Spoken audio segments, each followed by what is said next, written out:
시청자 여러분 안녕하십니까? 대통령 선거 이제 며칠 앞으로 다가왔습니다. 시사반장에서는 지난 방송에서 대선 후보들의 약속, 공약들을 비교해 봤는데요.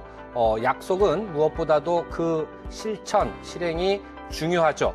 그래서 시사반장에서는 대선 후보들이 밝힌 공약, 약속들을 실현 가능성이라는 측면에서 검증해보는 시간을 마련했습니다. 오늘 검증을 함께 도와주실 두 분 모셨습니다. 강원일보 정익기 부국장 모셨습니다. 네, 안녕하십니까. 강원일보 정익기입니다. 네, 나철성 강원평화경제연구소 소장 나와주셨습니다. 반갑습니다.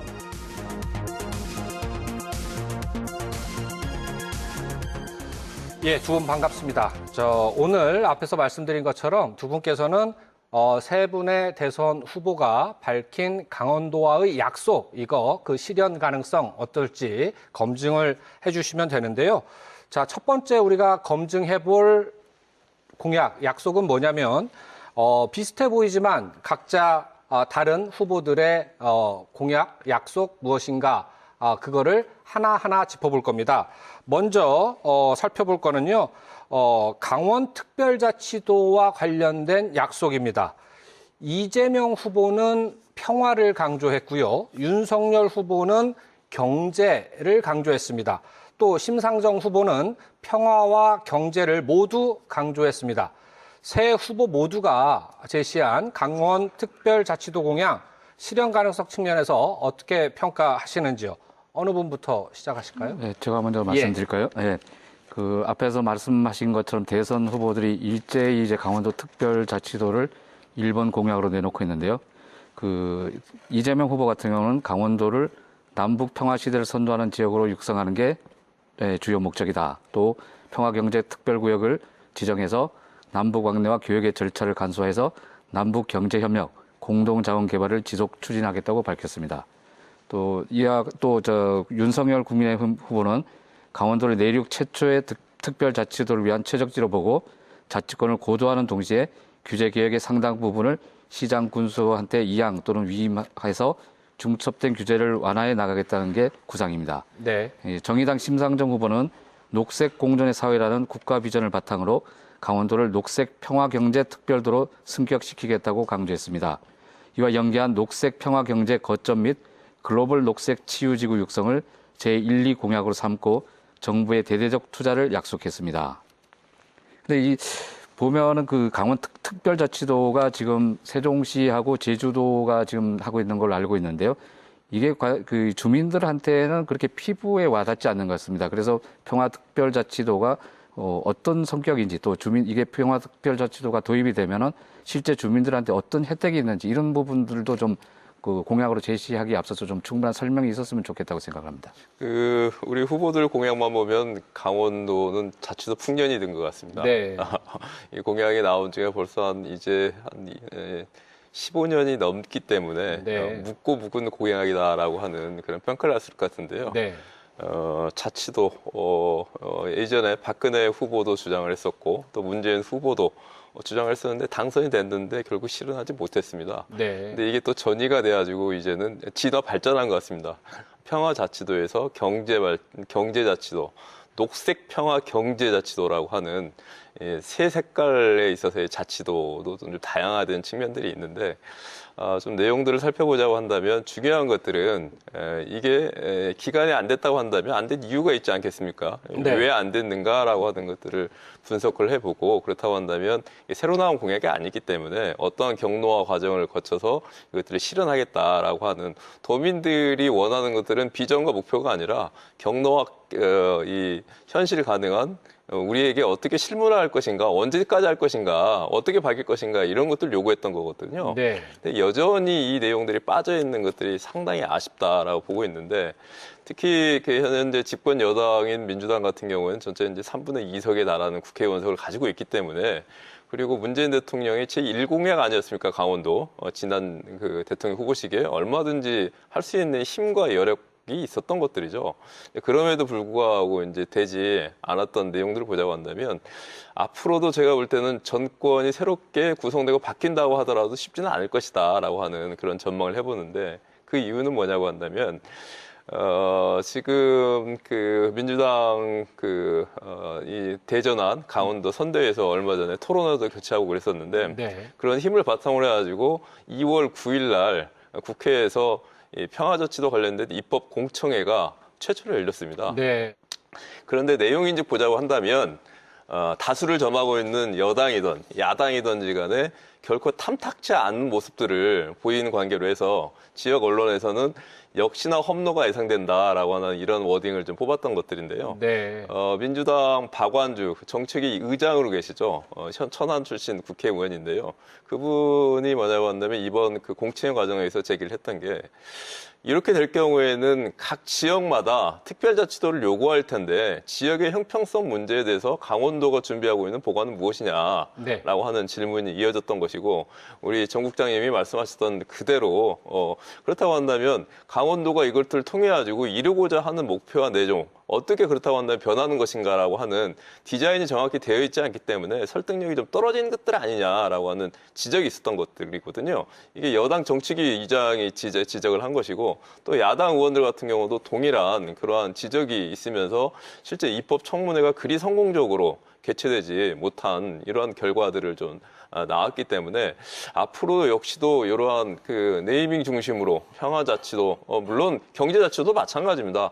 윤석열 후보가 당선이 된다고 하더라도 여전히 국회의 의원 수는 3분의 2이기 때문에 민주당 의원들 같은 경우에 현재 강원도만 경제자치도를 한다라고 하는 것들에 대해서 전혀 동의와 합의를 하지 못하고 있는 상황들이거든요. 강원도에 이 특별자치도를 부여한다라고 하는 것들은 남북의 특수한 관계 속에서 또한 이후에 있어서의 북방 경제를지 교류와 협력 속에서의 특별한 지위를 쥐어진다라고 하는 그러한 가치와 목표를 가지고 있기 때문에 윤석열 후보가 설령 당선이 된다고 하더라도 제가 볼 때는 이 강원 경제자치도에 대한 현실 가능성이 얼마나 높은가라고 하는 것들을 봤을 때는 둘 다 많은 결함과 험로를 좀 결점을 가지고 있기 때문에 이게 실현되기 위해서는 중요한 것들은 정확하게 이 그 평화자치도가 됐던 경제자치도가 됐던지 간에 언제까지 어떠한 경로를 바탕으로 해서 이런 것들을 도민 앞에 내놓을 것이다라고 하는 그런 게 담보되지 않는다고 한다면 이번 역시도 동서고속철처럼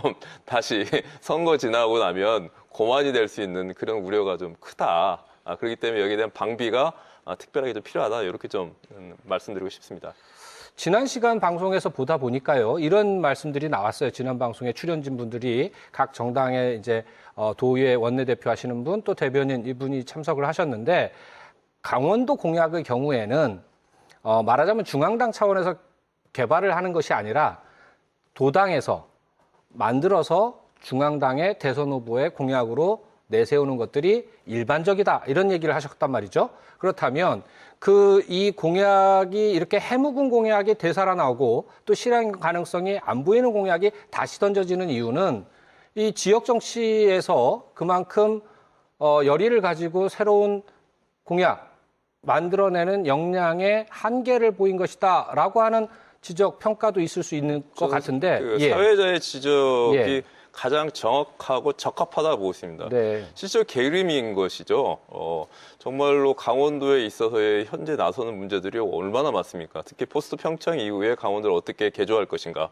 그리고 코로나 이후에 있어서의 무려 자영업자만 13,000명이 지금 13,000개 일자리가 사라졌다고 합니다. 한 개 지자체에 달하는 이러한 엄청난 일들이 발생했는데 이제 그러한 속에서 강원도의 산업 구조를 변화하기 위해서 그렇다고 한다면 이번 대선을 기화로 해가지고 강원도는 어떻게 변해야 되는가라고 하는 내용들을 주되게 이 제시하고 또한 채택되는 것들은 말씀하셨던 그런 프로세서거든요. 지역 공약이라고 하는 것들은 지역에 있어서의 주로 정책 단위에서 개발하는 것들이 아니라 지역에서 올라온 내용들을 중앙에서는 받아서 이걸 약속화하는 과정들인데 외람되지만 현재 이재명 후보가 내세우고 있는 6대 공약 그리고 윤석열 후보가 지난주에 발표했던 7대 공약 그리고 심상정 후보가 발표했던 5대 공약 이 내용들에 있어서의 거의 그 차별성들을 찾아보고 힘듭니다.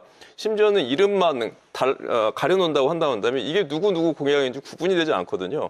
세 가지 공약으로 정리가 되는데요. 하나는 특별자치도 공약, 하나는 SOC 공약, 하나는 디지털 케어, 그다음에 또 수소 산업, 신산업, 예. 관광 이러한 부분들에 있어서의 차별점들이 거의 없기 때문에 그렇다고 한다면 강원도민들의 요구와 바람들이 이와하고는 동일하게 나타나느냐 전혀 다르게 이제 나타나고 또 평가되는 부분들이기 때문에 결국적으로는 지역 정치에 있어서의 사고의 게으름이 결국 노력의 게으름들이 이런 자업자학으로 또다시 온 거 아니냐. 다른 지역 같은 경우는 정말로 대선을 기점으로 해가지고 외람된 말하지만은 뭐 대규모 산업단지를 구성한다든가 아니면 뭐 공항을 하다못해 뭐 신설한다든가 하면서 임기 안에 있어서의 그러한 변화를 추구하는 데 비해서 강원도 같은 경우에는 지금 보면 20년대 나왔던 얘기 또 하고 그 도로 다시는 온다고 하고 그 산업 다시 메가로 육성한다라고 하는 그런 것들을 봤을 때 이러한 부분들이 좀 답답한 부분들로 좀 나서고 있다고 말씀드리고 싶습니다.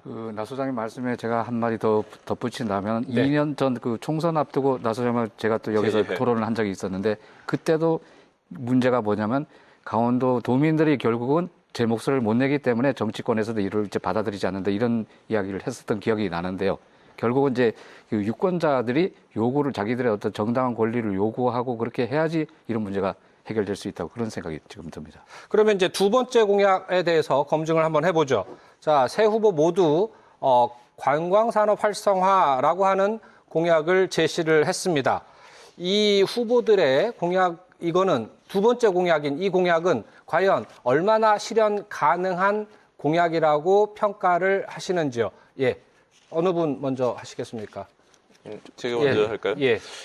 예, 이것도 좀 이슈에 가대 포장된 부분들이 있는데요. 어느덧 그 강원도 관광 이슈의 핵심 쟁점이 오색삭도가 돼버렸습니다. 그래서 오색삭도에 대해서 찬성을 하게 되면 강원도 지역 발전에 커다랗게 관심이 있고 지지를 하는 후보로서 이렇게 좀 평가를 지역 언론에서는 하는 것 같고 또 이와 관련된 반대 입장을 취한다고 한다면은 지역 여론과 요구에 있어서의 둔감한 이러한 정치인으로 낙인 찍히는 이러한 흐름들이 있지 않은가 싶은데요. 네. 아무튼 오색삭도 부분들은 전 정권, 전전 정권, 현 정권 모두 다 이와 관련된 부분들은 선거 때 약속을 해왔던 부분들인데 역시 실현되지 않았던 부분들입니다. 이 비슷한 패턴을 좀 보여오고 있습니다. 선거 시기가 가까워오면은 총선이 됐던 지방선거가 됐던 대선이 됐던지 간에 행정부가 좀 발빠르게 좀 움직입니다. 이번에도 권익위원장이 직접 오색삭도가 있는 설악산에 계속적으로 그 직원들을 파견을 하고 또 본인이 직접 와가지고 적극적으로 검토를 하겠다라고 하는데 이게 권익위 사업이 아니지 않습니까? 환경청, 환경부 사업인데 정작 환경부에는 이제 빠져 있는 이제 사항들이어서 지금 같은 경우에는 이재명 후보가 오색삭도 관련돼서는 초기에는 좀 더 부정적인 입장들을 좀 더 취하지 않았습니까? 아무래도 친환경 정책이라고 하는 진보적 가치를 좀 지키겠다라고 했는데 네. 이게 뭐 하루 만에 워낙 반발이 심하다 보니까 이 그 춘천에서 영동으로 넘어가는 사이에 이제 바퀴까지 타면서 전체적으로 바뀌게 됐는데 아무튼 오색삭도와 관련된 부분들은 이거는 정권의 변화 여부에 따라서 분명히 좀 달라질 수 있다. 특히 윤석열 후보가 당선이 된다고 한다면 아마 환경부나 이제 여성가족부의 지위와 역할들이 상당한 변화가 좀 예상이 되면서 일정 정도 추진의 동력이 받지 않겠는가라고 하는 부분들로 좀 보여지는데요. 그 외에 그 관광 분야에 대한 공약들을 주되게 본다고 한다면 이 민주당하고 정의당 같은 경우에는 이 그 DMZ와 연계된 네. 평화 생태 공원들이랄지 아니면은 관광 벨트의 조성을 이 얘기를 하고 있는데요. 한편으로 좀 상당히 공허하다고 느껴지는 부분들은 뭐냐고 한다면 이 DMZ 안에서의 관광을 활성화한다든가 아니면 둘레길을 만든다든가 DMZ 대학을 건설한다든가 이러한 것들이 되려고 한다면 손바닥도 마주쳐야 되는 거 아니겠습니까? 지금 그 판문점 선언 이후에 남북 간에 있어서의 다시 한번 긴장이 고조되고 있는 상황에서의 근본적인 제도적 마련과 안착화가 되지 않은 속에서 이러한 부분들을 실현한다라고 하는 것들은 계속적으로 도민들에게 희망 고문만 하고 있는 것들이 아닌가라고 하는 아쉬움도 좀 제기되는데요. 그런다고 해서 하지 말자라고 하는 것들이 아니라 이러한 중장기적 과제와 동시에 당면에서 강원 지역이 지금 당면하고 있는 관광의 어려움들이 얼마나 많습니까? 지금 코로나 때문에. 또 샤드 배치 이후에 있어서 중국 관광객 같은 경우도 직접적으로 영향을 미친 지가 벌써 몇 년째인데요. 이런 문제를 현실적으로 해결할 수 있는 공약과 내용들이 수반에서 좀 제기를 했다고 한다면 좀 더 낫지 않을까라고 하는 그런 아쉬움과 과제도 한번 제출해보고 싶습니다. 나 소장님께서는요, 이 관광산업 활성화 공약과 관련해서 특정 사업과 관련해서는 이게 이재명 후보가 당선되느냐 아니면 윤석열 후보가 당선되느냐에 따라서 실현 가능성이 반대의 결과를 가져올 것이다라고 이제 평가를 해주셨습니다.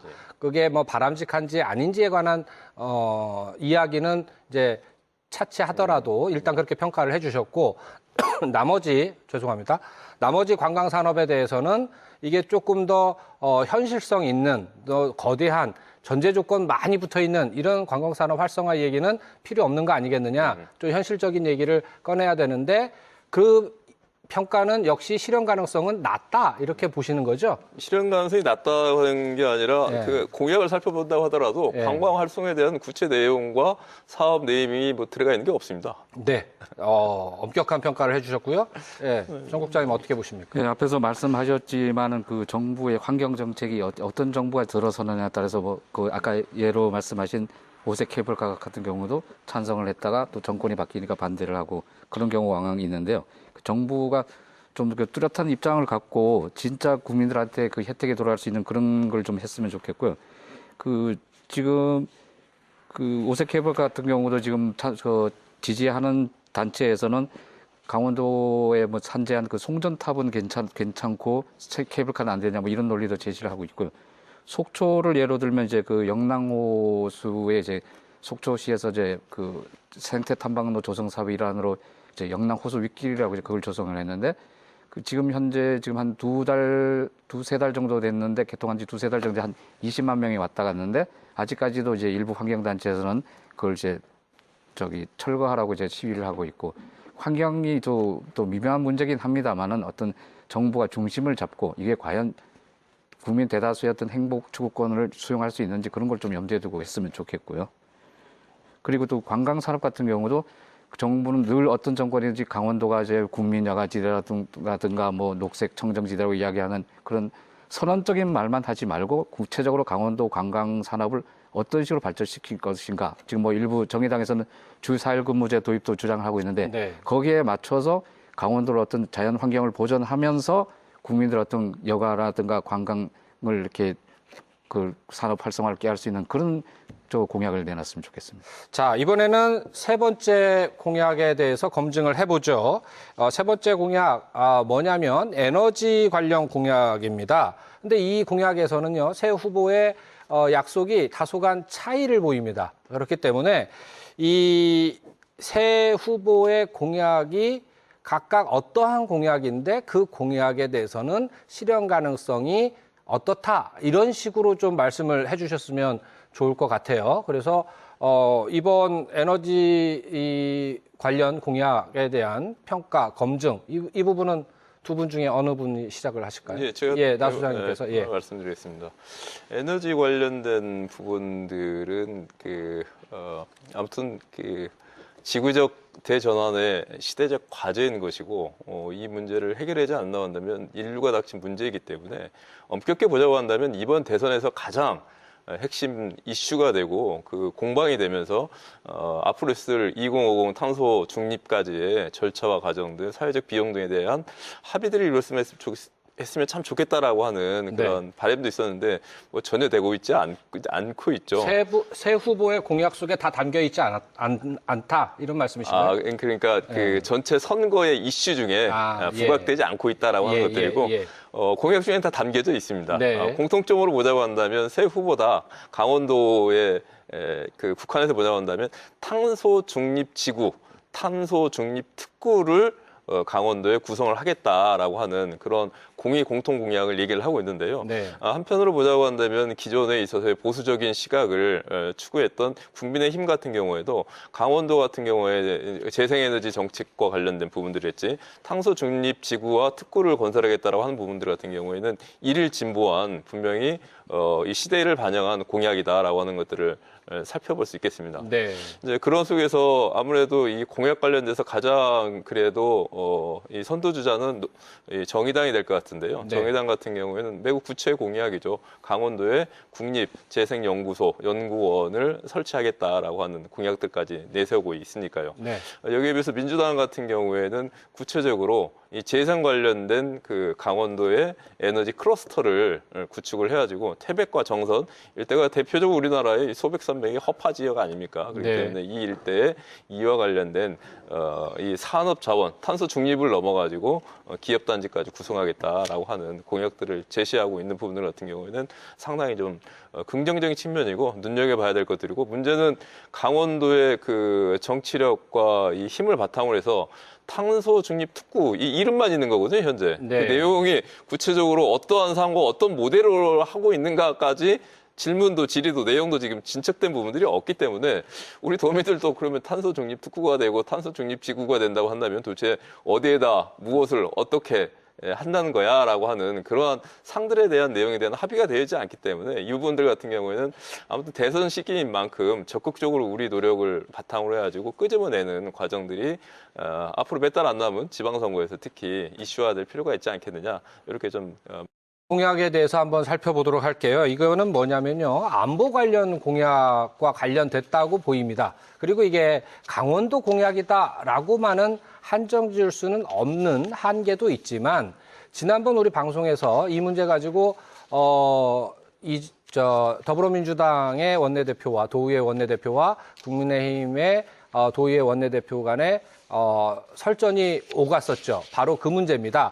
어떤 거냐면요. 윤석열 후보가 이 안보를 강화하기 위해서 사드라고 하는 것을 추가 배치하겠다라고 밝혔고 또 그런 와중에 이 사드 추가 배치 예정지로서 강원도가 거론이 됐습니다. 물론 이게 확정적인 것은 아닙니다. 이와 관련해서 논란이 있는데요. 이 가정에 근거한 논의는 사실은 좀 우리가 지양해야 되겠죠. 피해야 되겠지만 이게 이슈로 부각이 됐으니까 이 문제도 간단하게 좀 짚고 넘어가야 될 것 같습니다. 저는 뭐 이거 명확하게 예. 물론 윤 후보가 이제 토론회 과정 속에서 잠깐 언급했던 부분들인데요. 네.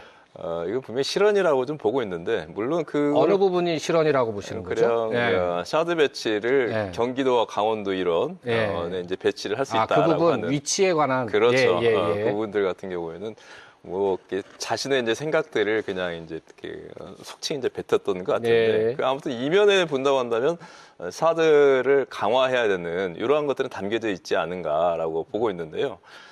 저는 이게 현실 가능하지도 않고 그렇게 문제를 해결해 나온다면 그 직격탄은 강원도가 받을 수밖에 없다라고 하는 것들을 좀 말씀드리고 싶은데요. 일단 샤드라고 하는 게 고고도 미사일이지 않습니까?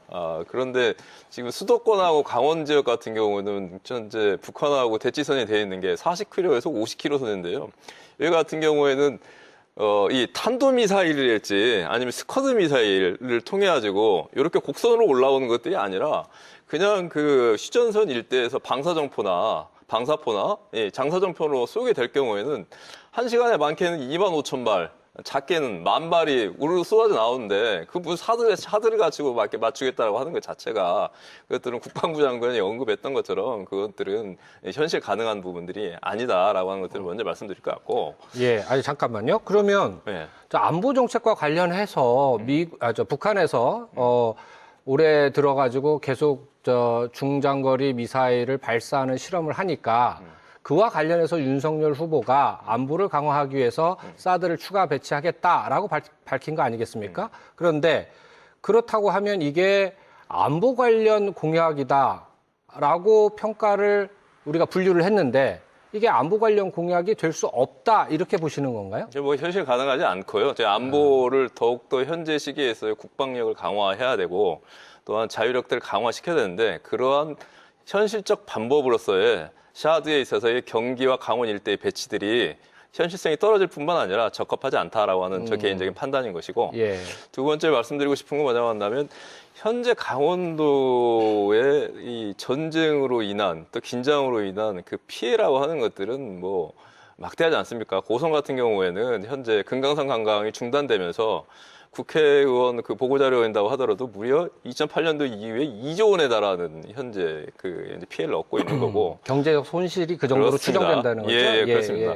그다음 분도 샤드도 알고 있지만 샤드가 경북 성주에 배치가 됐지만 그 직격탄을 받은 데가 어디입니까? 바로 강원도 관광 일대가 완전히 찬얼음으로 헤어지고 지금이 현재 코로나로 인해 가지고 뭐 이런 것들이 셧다운된 상태이긴 하지만 샤드 문제를 가지고 몸살을 앓았던 데가 강원도 아니겠습니까? 그렇다고 한다면은 강원도 같은 경우는 오히려 더 이 남북에 있어서의 또 북중미 관계에 있어서의 평화 정책과 북방 외교가 활성화될 때 가장 수혜받는 지역이 강원도 지역입니다. 단적으로 긴장만 고조된다고 하더라도 접경 지역 일대 군인들이 외박 외출이 금지가 되기 때문에 직격탄을 받는 것들은 피부로 느끼고 있는 상황들이거든요. 그렇기 때문에 섣부른 안보 공약이랄지 정지되지 못한 이러한 그 군사적인 뭐 유기를 높이는 이러한 부분들 같은 경우는 좀 더 신중히 해 나가면서 또 강원도민들 같은 경우도 이와 관련돼서 정쟁화되는 것들만 지켜보고 있는 것들이 아니라 명료하게 의견들을 제시해야 할 건 제시를 해서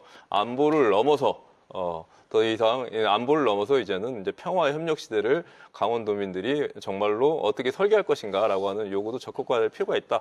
좀 이렇게 말씀드리고 싶습니다. 자, 어쨌든 간에 직접적인 배치는 아니더라도 이게 사드가 추가 배치되면 강원도는 중국 관광객이 감소되는 등의 문제로 인해서 경제적으로 역풍을 받을 수밖에 없다라고 이제 지적을 해주셨는데 정 국장님은 어떻게 보십니까? 예, 저도 이제 나 소장님 말씀에 이제 적극적으로 공감하는 편인데요. 네. 이게 그 공약으로 제시했다기보다는 아까 말씀하신 대로 토론회 과정에서 이제 나온 돌출 발언이라고 할까요? 그런데 그 민주당에서 이걸 이제 강원도가 이제 분단도로 인해서 그 어떤 안보에 민감한 이제 유권자들 겨냥해서 이제 정치적 이슈로 만들었다고 그렇게 봅니다.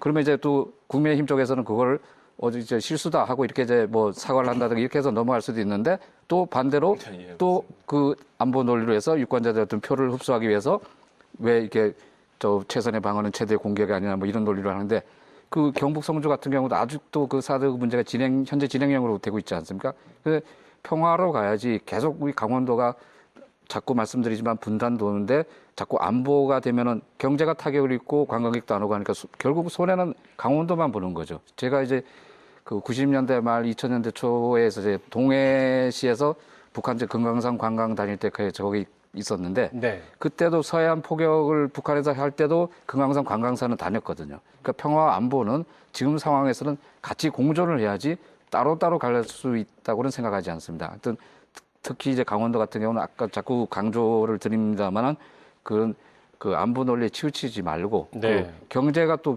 직결이 되는 거니까 좀 그런 부분을 좀 했으면 좋겠습니다. 그러니까 이게 참 공약이라고 하는 게 개별 공약으로 보이지만 사실은 연결돼서 같이 동반적으로 효과를 불러일으키는 그런 공약도 있다라고 이제 지적을 해주셨습니다. 그 자연스럽게 다음 공약이 바로 접경 지역 활성화 공약입니다. 지금 말씀하신 내용대로 보면 자 남북 관계가 긴장 관계로 치달을수록 접경 지역은 활성화가 될 수가 없겠죠. 그런데 일단 세 후보 모두 접경 지역을 활성화하겠다라는 공약을 내놓았습니다. 전제 조건이 빠진 상태에서 지금 내놓은 거거든요. 예. 근데 이 두 분께서는 전제 조건 연결시켜서 검증해 주셔도 좋고요. 아니면 각각의 공약에 대해서 그냥 개별적으로 평가해 주셔도 좋고요. 자, 이 부분은 또 어떤 분께서 역시 나 소장님께서 앞서서 평가해 주시죠. 네. 예. 저는 이 접경 지역 문제를 푸는 핵심은 바로 금강산 관광이라고 보고 있습니다. 이재명 후보의 공약에도 보면은 두 번째가 강원도 공약 중에서 금강산 관광을 조기에 이렇게 실현하겠다라고 하는데 남북 관계의 리트머스지는 바로 금강산 관광과 이 개선 공단의 문제가 어떻게 해결을 되냐에 따라서 진척이 좀 달라질 같고요. 네, 그럼에도 불구하고 접경 지역에 있어서 당면한 문제들은 너무나 좀 많습니다. 앞서 말씀하셨지만 지금 코로나뿐만 아니라 국방계획 2.0이라고 하는 그런 상황에서 군부도가 대규모 철수되거나 축소되고 있는 상황이다 보니까 경제에 직격탄을 맞고 있는 것들이죠. 이 코로나적 상황 속에서 현재 강원 북부 같은 경우는 겨울철에 대규모 산천어 축제를 비롯해가지고 겨울 빙고 축제 같은 게 열리는데 지금 수년째 열리지 못하고 있는 상황들입니다. 여기다 한편으로는 또 구제역까지 이게 창궐하게 되면서 축산농가 같은 경우에도 어려움을 직면하고 있고 외국인 노동자 같은 경우에는 여기 그 대부분들의 농어촌 산업에 있어서 기간인데 전년도에 발표된 한국은행 강원본부 발표를 자료 보면 강원도에서 원하는 외국인 노동자가 한 3,000명 정도 되는데 작년에 들어온 외국인 노동자가 300만밖에 되지 않았다고 그래요. 네. 근데 그러다 보니까 이 접경 지역에서 현재 당면하고 있는 문제가 4중, 5중으로 직격되고 있다. 그럼에도 불구하고 이번 접경 지역에 내세운 공약을 보자고 한다면 역시 옛날에 불방울 깐 돌을 돌리듯이 새로울 게 전혀 없다라고 하는 게 매우 아쉬움으로 좀 제기되고 싶은데요. 다른 것보다도 제일 먼저 실현해야 될 게 현재 뭐냐면 군납 문제입니다. 군납 문제요? 예. 현재 그러니까 작년도에 국방부에서 군 식단 개선 문제, 작년에 뭐 되게 군 사병 문제로 혼란스러웠지 않습니까? 논란이 많았었는데 이 문제를 해결하겠다고 하면서 엉뚱하게도 군납을 완전 경쟁, 현재는 수의 계약으로 되어 있지 않습니까? 네. 그런데 이것들을 완전 경쟁 입찰로 돌린다라고 하게 되면서 강원도 접경 지역 일대가 현재 쑥대밭이 된 이러한 상황들인데요. 강원도 접경 지역 일원에서 현재 군납 납품하고 있는 녹취산물이 한 1,100억 정도가 되는 겁니다.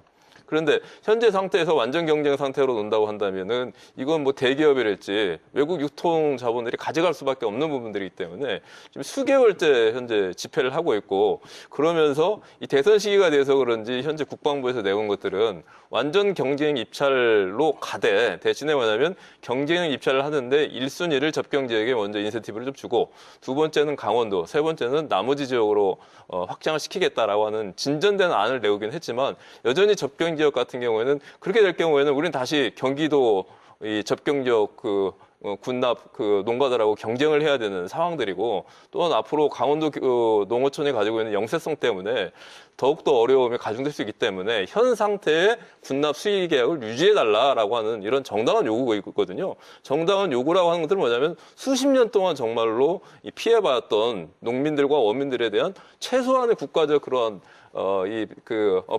보상? 아무튼 그러한 조치했음에도 불구하고 이런 것들을 해제해부로 인해 가지고 접경 지역 같은 경우는 현재 어려움을 직면하고 있기 때문에 다른 공약들보다도 먼저 우리 대통령 후보들이 관심을 좀 쏟는다고 한다면 이런 현실적인 공약부터 먼저 좀 해결하면서 접경 지역에 현재 논의되고 있는 DMZ 이 특별연합이랄지 이러한 특례군을 만드는 이런 문제 같은 경우도 좀 진전되게 좀 안을 내왔으면 하는 바람도 좀 전하고 싶습니다. 자, 국장님은 어떻게 보십니까? 네, 뭐 어떻게 나 소장님 말씀에 덧붙인다면은 그 접경 지역 주민들이 어떤 그 안보 불안 속에서도 그 지역에 거주하고 있는 것은 어떤 군이란 특수성으로 인한 어떤 지역 경제 활성화 그런 측면을 기대하고 이제 거주하는 측면도 있다고 생각이 드는데요.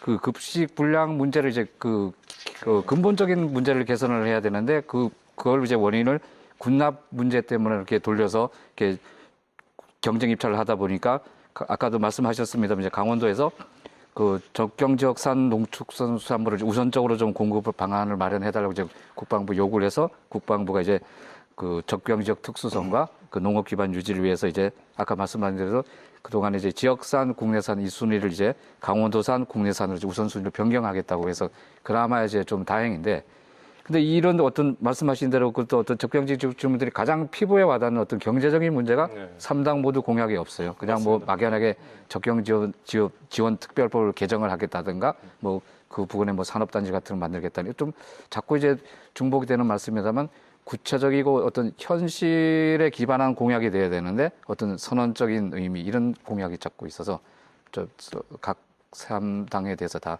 점수를 낮게 주고 싶습니다. 저는. 네. 다음 공약에 대해서는 또 어떻게 평가를 하실지 궁금해지는데요. 이번에는 자, 윤석열 후보의 개별 공약 얘기입니다.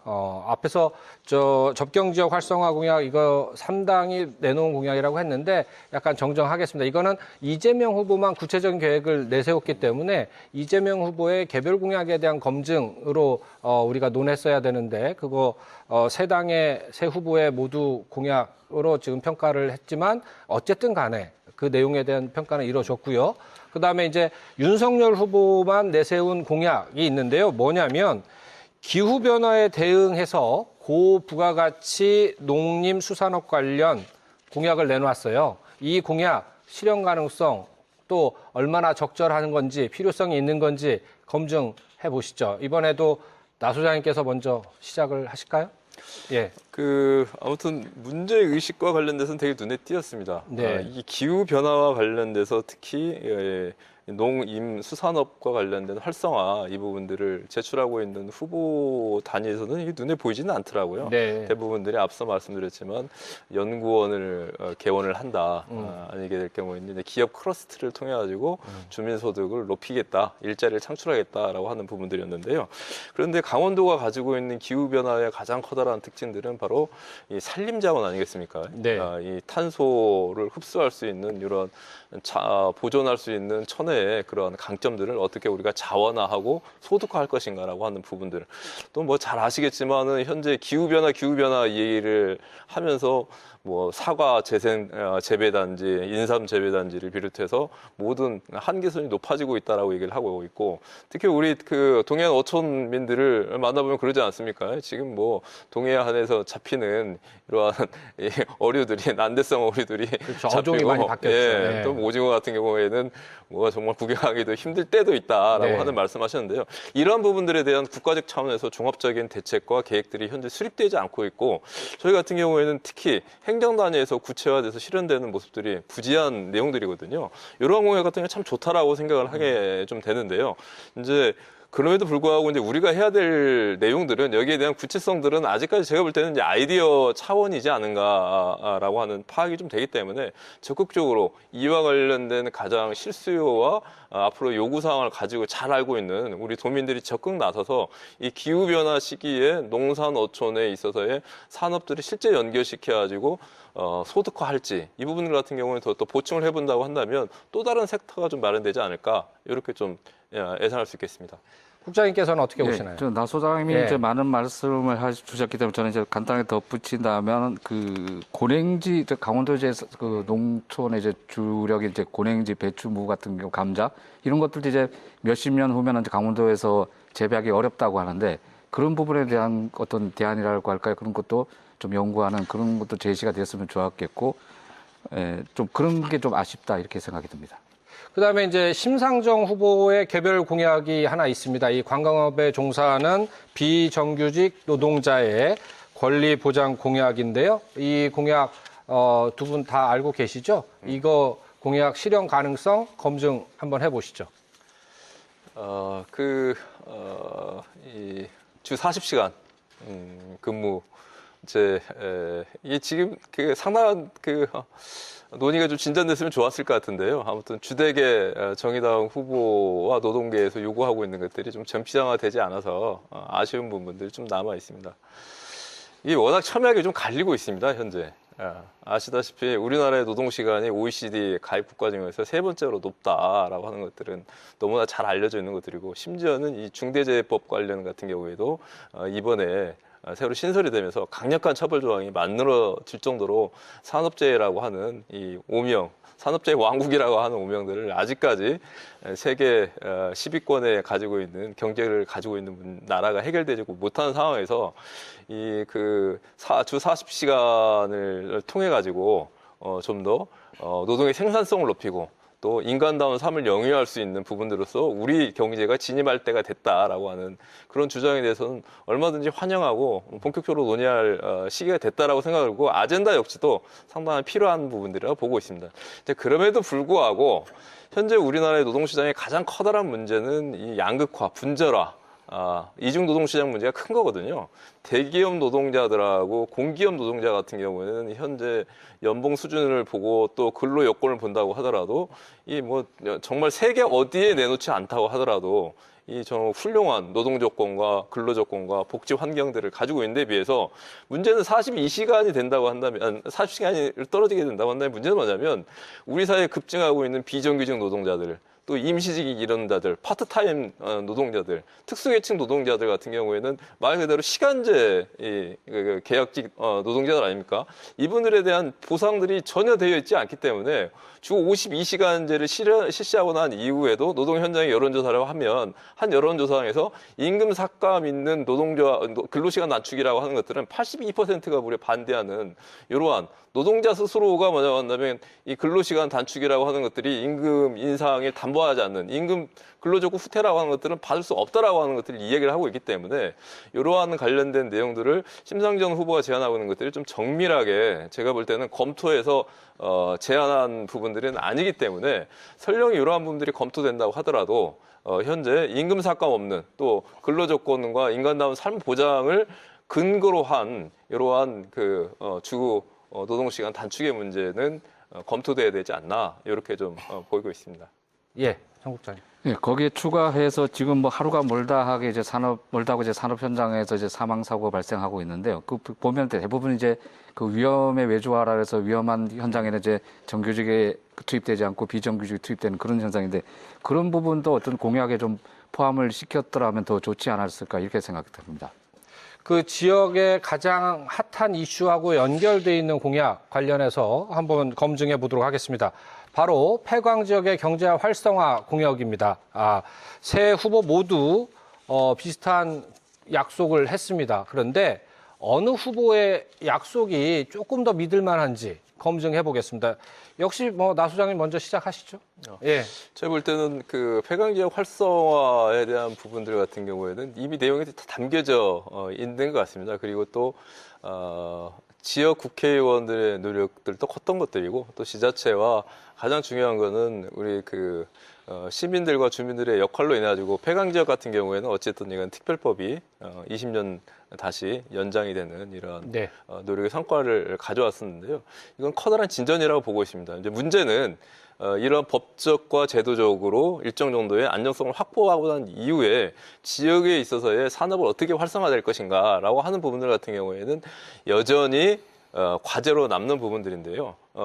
좀 더 아쉬웠던 부분들은 구체적으로 이 지역을 활성화하는 가장 모태가 됐던 건 강원랜드 아닙니까? 네. 외람되지만 강원랜드와 같은 그런 규모의 공기업과 사기업이 민간 기업이 두세 개 정도만 더 들어온다고 하더라도 강원 남부가 가지고 있는 얼마나 매력적인 그 자원들을 가지고 있습니까? 특히 21세기의 이 관광 자원뿐만 아니라 천혜의 자원으로 해가지고 할 것들이 많이 있는데 이러한 대규모 이러한 그 아이디어를 바탕으로 해가지고 그러한 실현 가능한 공약들을 좀 더 내놓았다고 한다면은 폐광지역 적경법, 폐광지역 연장법 이후에 좀 더 좋은 토대를 좀 마련했을 텐데 이제 좀 아쉬운 부분들은 그런 구체적인 것보다도 전반적인 산업발전 전략에 대한 비전만 제시했기 때문에 그 부분은 여전히 좀 공허한 부분들이 있어서 이 부분들 같은 경우에는 향후에라도 좀 그러한 내용들이 인수위원회 100대 과제 이런 속에서 좀 포함돼서 좀 실현했으면 하는 요구를 좀 해주고 싶습니다. 자, 국장님. 예, 폐광 지역 같은 거 저 개인적인 일인다면 초중학교 시절을 저 폐광 지역에서 성장을 했는데요. 네. 폐광 지역을 활성화시키기 위해서는 이제 그 석탄 산업 합리화 사업 이후에 이제 점점 이제 그 재산성이 떨어지니까 이제 가동 탄광들이 이제 점점 없어지고 하는데 그러다 보니까 인구가 유출되고 도시가 이제 소멸되고 그러는데 대체 산업을 육성해야 되는데 아까 말씀하신 것처럼 강원랜드 외에는 성공하는 케이스가 없거든요. 강원랜드 자회사들이 스키장도 리조트도 만들고 골프장도 만들었지만은 다 그게 이제 이렇게 적자만 나오고 그렇게 되는데 결국은 우리가 이제 방송 처음부터 계속 이야기 나오는 게 구체성하고 현실성이 떨어진다는 이야기인데 그런 부분을 좀 체크를 해서 그 현지 주민들이 실제로 필요한 사업이 어떤 건지 그 지역 특성에 맞는 사업을 정해서 해야지 그 인구 유출도 억제하고 또 크게 하면은 외지 인원도 이제 인구도 끌어들일 수 있는 그런 게 필요한데 그런 게 좀 아쉽습니다. 네. 마지막으로 한 가지만 더 우리 검증해 볼까요? 시간이 꽤 많이 지났으니까요. 한 가지만 더 검증해 보겠습니다. 이거는 대선 후보 세 분의 개별적인 공약과 관련된 얘기가 아니고요. 자, 전체 공약을 놓고 세 후보의 전체 공약을 놓고 봤을 때 어느 후보의 공약이 강원도의 미래 비전을 조금 더 밝게 하는 내용을 담고 있는지 종합적인 평가 한번 해보겠습니다. 이 부분에 대해서도 역시 나 소장님께서 먼저 말씀을 하시죠. 앞서 우리 부국장님께서 말씀하셨지만은 가장 아쉬움은 저는 많이 느끼고 있습니다. 왜냐하면 이번에도 역시구나. 지난 2년 전에 총선에 나왔던 공약들을 여야 모두 재탕3탕한 거 아닌가라고 하는 그러한 아쉬움과 좀 공허함이 깊게 남아 있고요. 현재 상태로 한다면 초도에 말씀드렸던 것처럼 새 후보 전부 다 공약들이 동일합니다. 하나는 특별자치도, 경제인지 평화인지 녹색인지 이것만 다를 뿐들이고, 나머지 SOC 공약들 같은 경우는 강원도에 가지고 있는 미음자 공약, 미음자 교통망을 완성하겠다, 철도, 고속철도의 부분들을 누가 더 속도를 땡기겠는가라고 하는 것들은 경주에 뛰어봐야 알 수 있을 것 같고, 나머지 부분들은 말씀 나누었던 산업, 그 다음에 에너지, 그 다음에 디지털, 의료기기, 이러한 산업들에 대한 육성이다라고 하는 부분들인데요. 안타깝게도 저희도 연구소에서 깊게 분석해보고 검토해봤지만, 현재의 그런 공약의 내용이라고 한다면 당선된 이후에 특히 100대 과제가 매우 중요합니다. 인수위 100대 과제가 실제 실현 과제이기 때문에 이 100대 과제에 얼마만큼 이게 녹여내고 들어가냐에 따라서 결국적으로 현실화될 수 있고 점수화될 수 있는 것들이 아닌가라고 하는 부분들을 보면서 현재의 내용이라고 한다면 각 후보들 모두 공히 그리고 또 지역에 있는 단위들 역시도 부족함과 한계를 명확하게 인식을 하고 향후에 있을 이 인수위와 또 실제 국정과제에서 어떻게 녹아낼 것들인가라고 하는 것들을 우리도 열심히 보고 또 관철해내는 것 속에서의 결국적으로 작은 거라도 좀 구현낼 수 있는 여지가 있지 않을까, 좀 이렇게 좀 마무리하고 싶습니다. 정 국장님 어떻게 보십니까? 강원도의 어떤 대부분의 현안 사업들이 보통 수십 년 된 현안들입니다. 그게 또 대부분 또 몇 대에 걸쳐서 대통령 선거 때도 공약이 됐고 국회의원 선거 때도 공약이 됐던 게 말 그대로 흔한 표현으로 비일공자 공약이 되고 있는데, 결국은 나 소장님 아까 말씀하신 대로 어떤 후보가 되든 간에 100대 과제에 들어가게 각 당에서는 강원도 관계자들은 거기에 심혈을 기울이고, 또 그게 들어갔든 안 들어가든 강원도 현안이면 또 유권자인 강원도민들이 똘똘 뭉쳐서 요구를 해야지 이제 실현 가능하다고 봅니다. 우리가 그동안에 숱한 그런 어떤 사례를 봤지 않습니까? 그게 강원도민들이 필요하지만 중앙정부에서는 탐탁지 않게 비교적 비근한 예로 원주 강릉 복선철도 같은 경우도 올림픽이라는 어떤 특수성이 있기 때문에 된 게 아니겠습니까? 하여튼 그런 점에서 우리가 이제 눈을 냉철하게 뜨고 좀 지켜봐야 될 것 같습니다. 네. 시청자 여러분들께서는 어떻게 보셨습니까? 대선을 며칠 앞두고 주요 대선 후보 세 분이 강원도민들에게 던진 약속들 실현 가능한지 검증하고 평가해 봤습니다. 오늘 이 시간이 여러분들의 선택에 도움이 됐기를 바랍니다. 시사반장 오늘은 여기까지입니다. 고맙습니다.